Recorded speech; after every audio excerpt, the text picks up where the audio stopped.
Hola, ¿qué tal? Bienvenido a mi canal, soy Ferney Largo y estoy aquí para ayudarte a conocer más a Dios. Recuerda, si no te has suscrito a mi canal, lo puedes hacer dándole clic al botón suscribirte y activas la campana para que así se te avisen cuando yo tenga nuevos videos, y obviamente también me ayudas a crear una linda comunidad para que también alcancemos a otros en estos tiempos tan especiales.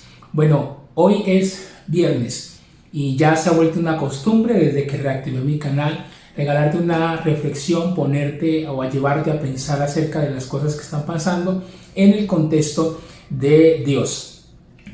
Bueno, llevamos por lo menos aquí en Colombia varios días desde el miércoles pasados una serie de eventos bastante tremendos. El país se levantó en un paro a causa de una reforma tributaria y bueno, lo que ha venido dejando todos estos días ha sido vandalismo, heridos, robos, daños materiales de manera cuantiosa y pues esto ha venido generando un colapso en el país. Si a eso le sumamos lo que estamos viviendo en este momento con la crisis sanitaria, pues imagínate, estamos viviendo la tormenta perfecta. Yo iba a hablar de una pregunta que se me ocurrió para este video a propósito de lo que está pasando esta semana. ¿Marcharía Jesús? Es la pregunta. ¿Marcharía Jesús en un tiempo como estos? ¿Qué haría Jesús? Jesús saldría a una marcha. Y antes de hablar de eso, quiero dejarte claro que no estoy en contra de quien salió a marchar si tú saliste.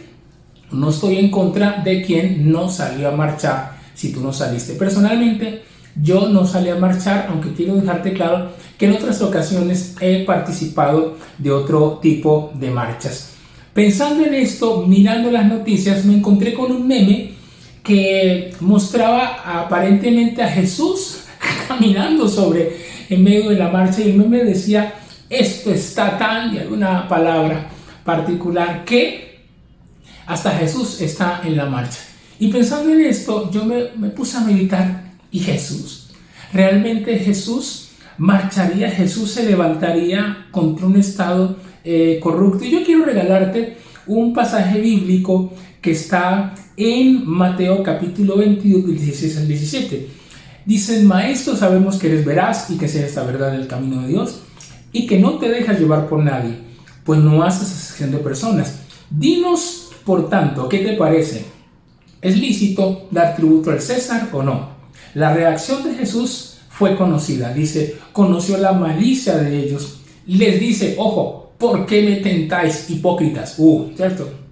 Enseñadme la moneda del tributo. Y ellos le mostraron un denario. Él les dijo: ¿de quién es esta imagen y esta inscripción? Y ellos dijeron: del César.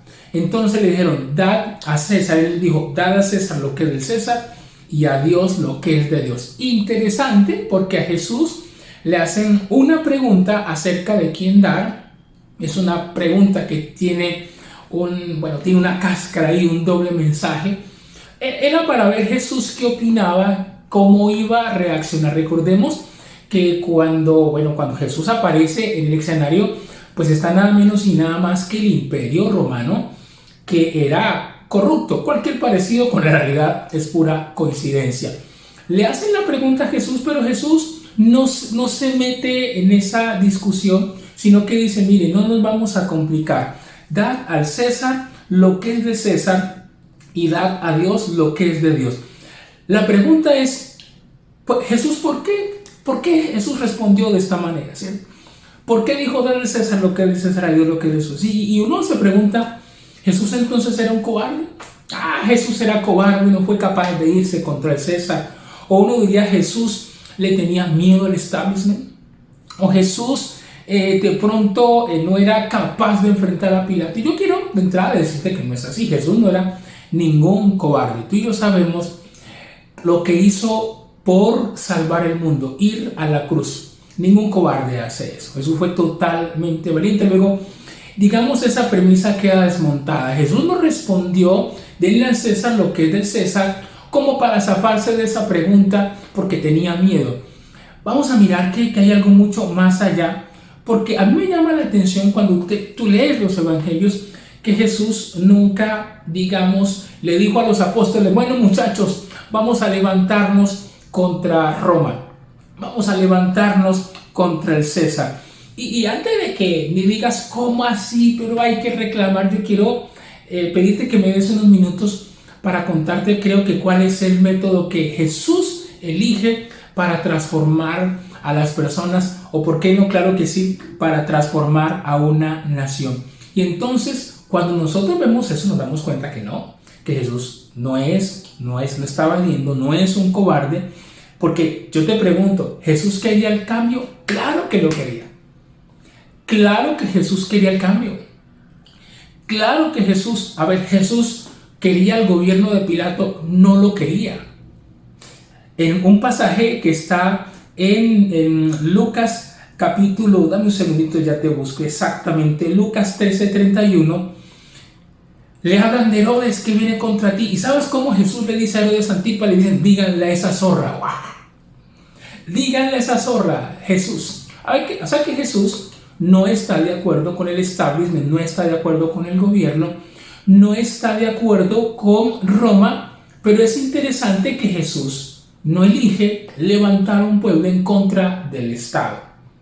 ¿Cuál es entonces el método que elige Jesús? Y es extraordinario porque el método que elige Jesús es elegir a unas personas, enseñarles a esas personas y que esas personas luego le enseñaran a otros. Ahí entra el tema del discipulado cristiano, el discipulado espiritual, pero que también aplica en cualquier área o cualquier cosa. Jesús entonces lo que empieza es a preparar a una minoría silenciosa que luego se convierte en una mayoría. Tú y yo sabemos que cuando Jesús muere, los romanos, estoy convencido que dijeron, nos quitamos un problema de encima, porque ellos creyeron que el cristianismo se acababa con Jesús, pero no fue así. Jesús había formado a una generación de discípulos que luego formarían a otros, y con el paso de los años pondrían a temblar al gran imperio romano. Cuando tú lees el libro de los Hechos te das cuenta que dicen, estos que trastornan el mundo también han venido acá. Qué maravilloso saber que Jesús entonces nos muestra una opción distinta para lograr cambios. Yo te pregunto, ¿una marcha puede lograr algo? Yo creo que sí, es posible. A lo largo de la historia han habido grandes revoluciones que han empezado con marchas, claro que sí. Pero también sé que muchas marchas no logran demasiado y te lo voy a contar de manera muy específica.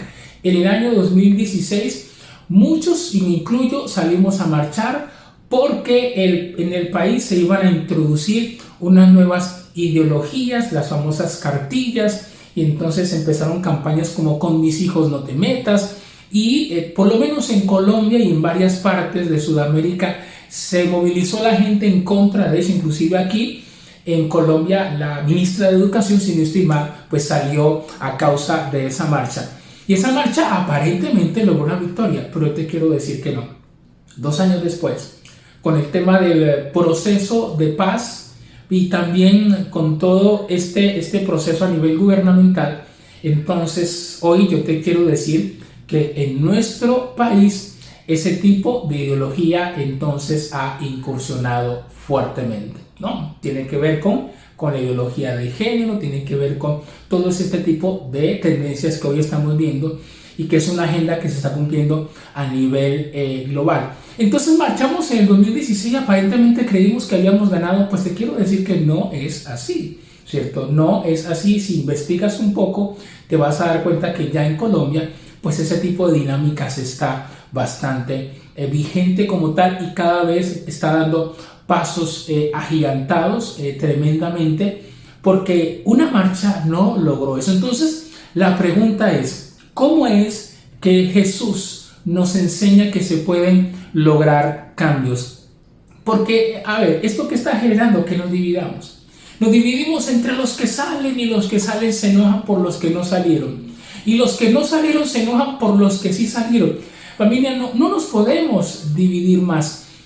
Una frase dice que divide y vencerás, y una casa dividida, dijo Jesús, se va a venir abajo. ¿Y qué tal si nos ponemos de acuerdo? ¿Qué tal si entendemos que de qué sirve salir a marchar o no salir a marchar? Si por ejemplo el día que tienes tú que ejercer, tú tienes que elegir, eliges mal. ¿Qué tal si en lugar de solamente marchar se genera una dinámica de un proceso de formación, de conocimiento, para que los niños, luego los adolescentes y luego más adelante los jóvenes no se dejen llevar por campañas mediáticas de las redes sociales, sino que tengan un, digamos, conocimiento sólido para tomar decisiones de cara al futuro de un país o a quienes entonces van a elegir? Qué importante entonces, porque el método que Jesús nos enseña, Jesús no elige la marcha, aunque está en contra del Estado, no elige la marcha, no elige levantar a los discípulos. Jesús elige tal vez el método lento, un método que a pocos les gusta, pero ese es el método que elige Jesús. Jesús elige el método de elegir personas para formarlas, para cambiarles en su manera de pensar. Romanos capítulo 12, del 1 al 2, dice que nosotros debemos entonces transformar nuestra mente y nuestro corazón para poder conocer la voluntad de Dios. Quiero entonces, para concluir y para finalizar, ¿valen las marchas? ¿Salir a marchar o no?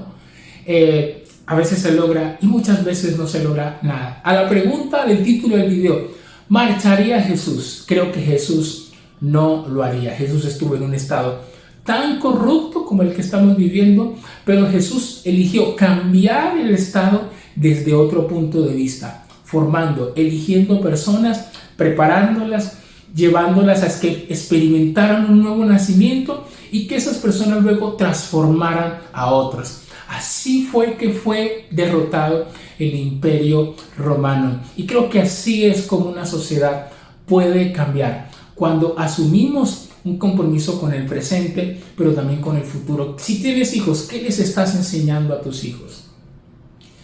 ¿Cuál es el consejo que le estás dando? ¿Qué les dices que leas? ¿Qué documentales? ¿De qué sirve que salgamos a marchar si en la casa no estamos enseñando valores y permitimos que los hijos estén todo el tiempo en las redes sociales? Esos mismos son los que más adelante van a elegir mal y luego van a salir a marchar contra aquellos que eligieron ellos mismos. Increíble, pero eso es lo que está pasando. Por eso entonces mi reflexión de hoy es invitarte a que podemos ponernos de acuerdo, no importa si marchaste o no marchaste, a creer que hay un método y es el método de Jesús, el método de poder implantar en otros la semilla de la fe, la semilla de la esperanza, que hay un reseteo espiritual y entonces empecemos a cambiar tal vez el presente y por qué no el futuro, para que este país y obviamente el mundo sea distinto. Bueno, gracias por haberte quedado hasta acá. Si te gustó este video, por favor dale me gusta, compártelo, suscríbete, activa la campana para que sigamos creciendo en esta comunidad. Y te quiero dejar algunas preguntas. ¿Y tú qué opinas? ¿Crees que Jesús marcharía o no marcharía? ¿Y tú qué opinas? ¿Crees que el método de Jesús es el adecuado o no? ¿Y tú qué crees? ¿Cómo crees que podemos lograr verdaderos cambios? Soy Franny Largo, gracias por estar en mi canal. Dios te bendiga y hasta un próximo video.